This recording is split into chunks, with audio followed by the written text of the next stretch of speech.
Shirin Gul and her daughter Meena, 11, in the women's wing of the Nangarhar provincial prison, in Jalalabad, Afghanistan, where Ms. Gul is serving a life sentence. Mauricio Lima for the New York Times Jalalabad, Afghanistan. Meena got chickenpox, measles and the mumps in prison. She was born there, nursed there and weaned there. Now 11 years old, she has spent her entire life in prison and will probably spend the rest of her childhood there as well. The girl has never committed a crime, but her mother, Shirin Gul, is a convicted serial killer serving a life sentence, and under Afghan prison policy she can keep her daughter with her until she turns 18. Meena was even conceived in prison, and has never been out, not even for a brief visit. She has never seen a television set, she said, and has no idea what the world outside the walls looks like. Her plight is extreme, but not unique.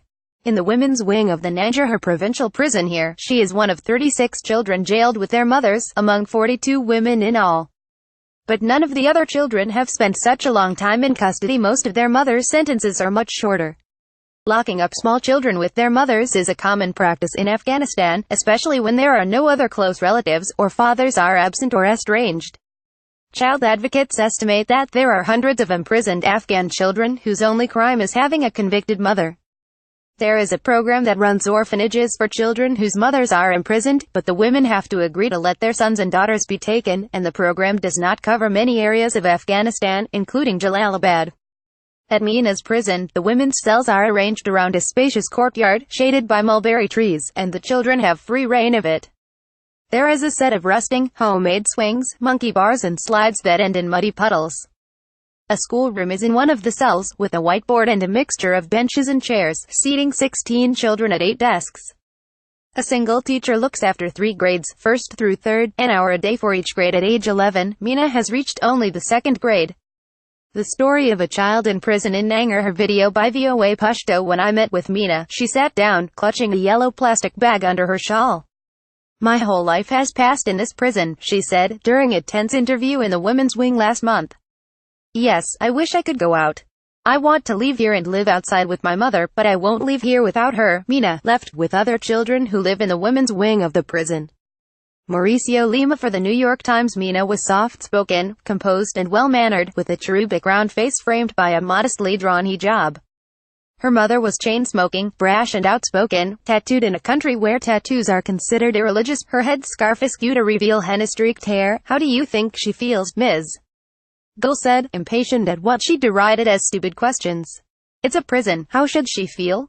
A prison is a prison, even if it's heaven. A question about why Ms. Gul would not let her daughter leave infuriated the mother even more. She launched into a diatribe against the Afghan president. You, Mr. America, tell that blind man Ashraf Ghani, your puppet, your slave, tell him to get me out of here, she said. I didn't commit any crime. My only fault is that I cooked food for my husband who committed a crime. The man she calls her husband, Rahmatullah, they were never legally married, was convicted along with her son, her brother-in-law, an uncle and a nephew for their role in the murders and robberies of 27 Afghan men in 2001 to 2004. Afghan prosecutors said Ms. Gul was the ringleader. Working as a prostitute, Ms. Gul brought home her customers, many of them taxi drivers, and served them drugged kebabs, after which her family members robbed, killed, and then buried them in the yards of 2 family homes. All 6 were sentenced to death, and the 5 men were hanged. Ms. Gul, however, got pregnant while on death row, so her own hanging was delayed. After she gave birth to Meena, her sentence was commuted to life in prison by the president at the time, Hamid Karzai, according to LT.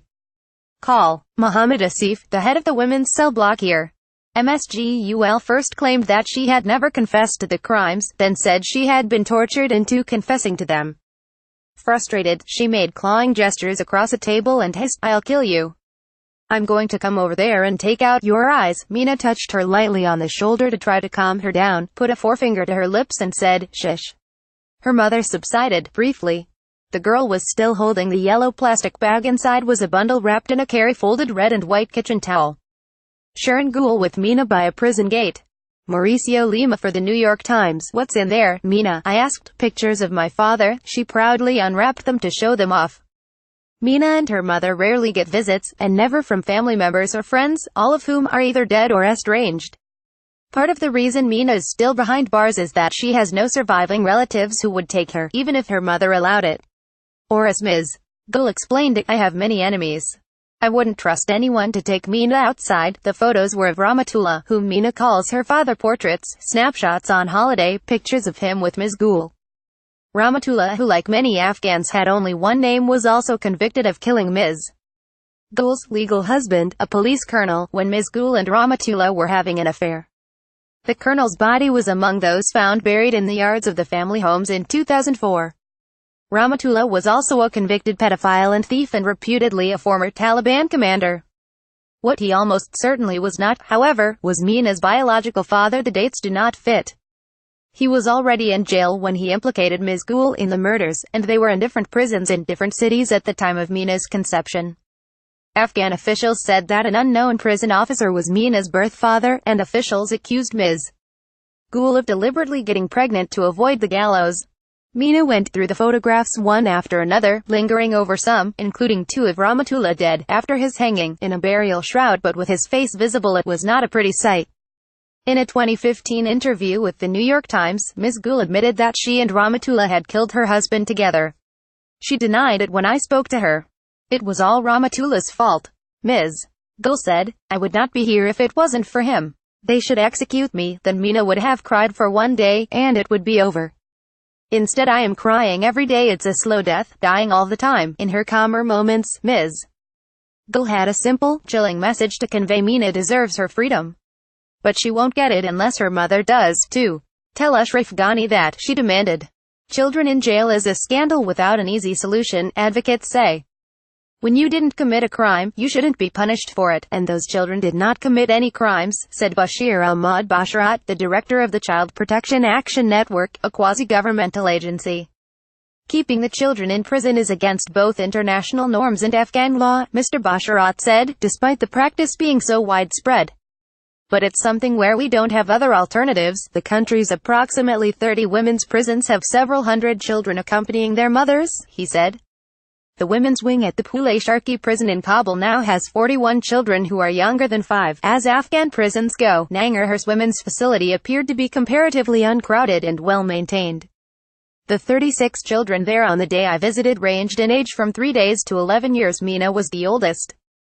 The women and their children share 10 relatively large cells, with 2 double bunk beds each, so many of them sleep on mattresses on the floor. Only the compound as a whole was locked up, not the individual cells, so it did not appear prison-like, aside from the huge steel gates to the outside and the coils of barbed wire atop 2 rows of surrounding double walls. Meena sat through her mother's tirades impassively, sometimes with a thin, sweet smile. She became more animated talking about her best friend, Salma, 10. She said their favorite pastime was playing with their dolls. Dolls, her mother shrieked at an Afghan reporter. This stupid person is asking about her dolls. These foreigners are only interested in childish things, Meena said. She and Salma created their own dolls, named Mirsal and Shakila, out of bits of cloth and string. Both of them are girls, she said. This was too much for Ms. Gul to bear. What you should do, Mr. America, is get her a TV. You're my visitor, you came to talk to me. We don't even have a TV. I should get ISIS to come and cut off your head. When it was time to say farewell, Meena shook hands with everyone politely, then went to the other end of the courtyard with Salma, arm in arm, still carrying her yellow plastic bag. Ms. Gul, who had calmed down by then, shook hands politely as well, her gaze bold and challenging. Give me some money, she said. Follow Rod Norland on Twitter at Rod Norland. Jawad Sukanyar, Fahim Abed and Zabihah Laghazi contributed reporting. A version of this article appears in print on December 4, 2017, on page A1 of the New York edition with the headline Jailed with a Serial Killer, Beginning at Birth.